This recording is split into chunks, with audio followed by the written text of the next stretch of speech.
Hello అందరికీ స్వాగతం. ఈరోజు మనం మన దేశ టెక్ భవిష్యత్తును మార్చేబోయే ఒక కీలకమైన పాలసీ గురించి సింపుల్గా మాట్లాడుకోబోతున్నాం. చూడండి, ఎన్నో ఏళ్లుగా మన భారత టెలికాం కథ ఎలా ఉండేదంటే, ఈ స్క్రీన్ మీద ఒకవైపు నుంచి మరోవైపుకు ప్రయాణించడం లాంటిది. అంటే కేవలం టెక్నాలజీని వాడేవాళ్లం. కాని ఇప్పుడు దాన్ని సృష్టించే దిశగా అడుగులు వేస్తున్నాం. సరే, అసలు ఇండియా ఎక్కడికెళ్తోందో అర్థం చేసుకోవాలంటే ముందు మనం ఎక్కడ్నుంచి వచ్చామో ఓసారి చూద్దాం కదా. చరిత్ర చూస్తే మన దేశం ఎప్పుడూ టెలికాం టెక్నాలజీకి ఒక పెద్ద మార్కెట్. అంటే వేరే దేశాల్లో తయారైన 2G, 3G, 4G లాంటి వాటిని మనం దిగుమతి చేసుకుని వాడుకున్నాం. సో మన పాత్ర ఎక్కువగా టెక్నాలజీని అడాప్ట్ చేసుకోవడమే. కాని ఇప్పుడు సీన్ మారుతోంది. ఇదొక స్ట్రాటజిక్ షిఫ్ట్ అన్నమాట. టెక్నాలజీని ఫాలో అయ్యేవాళ్లలా కాకుండా ప్రపంచానికి రూల్స్ పెట్టే స్థాయికి, అంటే గ్లోబల్ స్టాండర్డ్ సెట్ చేసే రేంజ్కి వెళ్లాలని చూస్తున్నాం. సరే, ఈ పెద్ద మార్పును నిజం చేయడానికి తీసుకొచ్చిన ఆయుధమే ఈ టీడీఐపీ స్కీమ్. ఇంతకీ ఏంటిది, ఎలా పనిచేస్తోంది చూద్దాం రండి. టీడీఐపీ అంటే technology development and investment promotion. ఇది మన టెలికాం డిపార్ట్మెంట్ తీసుకొచ్చిన ఒక పథకం. దీని గోల్ చాలా క్లియర్ అండ్ సింపుల్. ఇండియాను కేవలం ఒక మార్కెట్లా కాకుండా టెలికాం టెక్నాలజీని సృష్టించే ఒక క్రియేటర్గా మార్చడం. ఈ మిషన్ కోసం ప్రభుత్వం ఏకంగా 203 కోట్ల రూపాయలు కేటాయించింది. ఇది జస్ట్ ఒక నంబర్ కాదు. ఈ మార్పు తీసుకురావాలన్న ప్రభుత్వ సంకల్పానికి ఇదొక పెద్ద నిదర్శనం.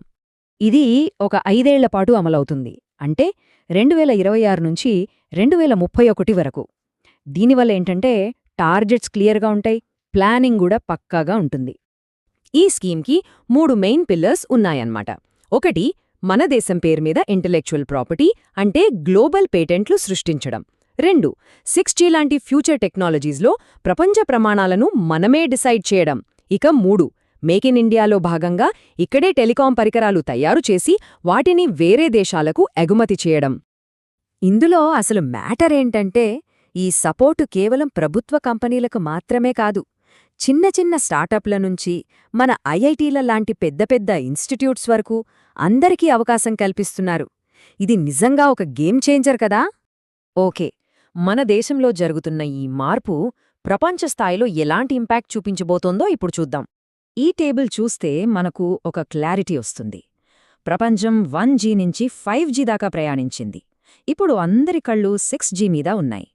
ఈ టీడీఐపీ స్కీమ్ లక్ష్యమేంటంటే, ఈ 6G రేస్లో మనం వెనకబడిపోకుండా అసలు ఆ టెక్నాలజీని తయారు చేసేవాళ్లల్లో మనం కూడా ఒకరిగా ఉండాలి. ఒక్కసారి ఊహించుకోండి, ఏఐతో ఇంటిగ్రేట్ అయిన స్పీడ్, టెరాహర్ట్జ్ స్పీడ్, భవిష్యత్తు ఎలా ఉండబోతోందో.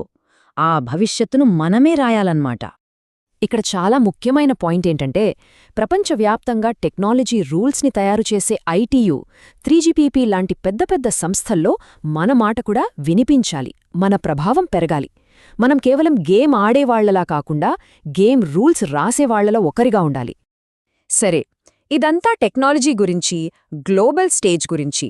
కానీ మన దేశానికి, మన భవిష్యత్తుకి దీనివల్ల అసలు ఉపయోగమేంటి చూద్దాం. ఈ టీడీఐపీ స్కీమ్ అనేది ఆత్మనిర్భర్ భారత్ అనే పెద్ద కలకు ఒక పునాది రాయి లాంటిది. దీనివల్ల విదేశీ టెక్నాలజీ మీద మన ఆధారపడటం తగ్గుతుంది, మన సైబర్ సెక్యూరిటీ బలపడుతుంది, ప్రపంచ మార్కెట్లో మన పోటీతత్వం కూడా పెరుగుతుంది. ఈ కొటేషన్ చూడండి, ఇది ఈ మొత్తం ప్రయత్నం వెనక ఉన్న అసలైన స్ఫూర్తిని పర్ఫెక్ట్గా చెప్తుంది. విషయం ఫోన్ కాల్స్ గురించి, ఇంటర్నెట్ స్పీడ్ గురించి కాదు. ఆ టెక్నాలజీ వెనక ఉన్న బ్రెయిన్, ఆ మేధోశక్తి మనది, అంటే ఇండియన్ అయి ఉండాలన్న పట్టుదల. ఫైనల్ గోల్ ఏంటంటే డిజిటల్ సార్వభౌమాధికారం సాధించడం. అంటే మనం వాడే అత్యంత కీలకమైన టెలికాం టెక్నాలజీలను మనమే డిజైన్ చేసుకోవాలి, మనమే కంట్రోల్ చేయాలి, మన టెక్ భవిష్యత్తుకు మనమే బాస్ అవ్వాలి. టీడీఐపీ పథకం ఒక మంచి ప్లాట్ఫామ్ను సిద్ధం చేసింది. కానీ అసలు ప్రశ్న ఏంటంటే, 6G ప్రపంచంలో భారతదేశం లీడర్గా నిలబడగలదా? ఈ అవకాశాన్ని మనం అందిపుచ్చుకోగలమా? ఇది మనందర్నీ ఆలోచింపజేసే ప్రశ్న.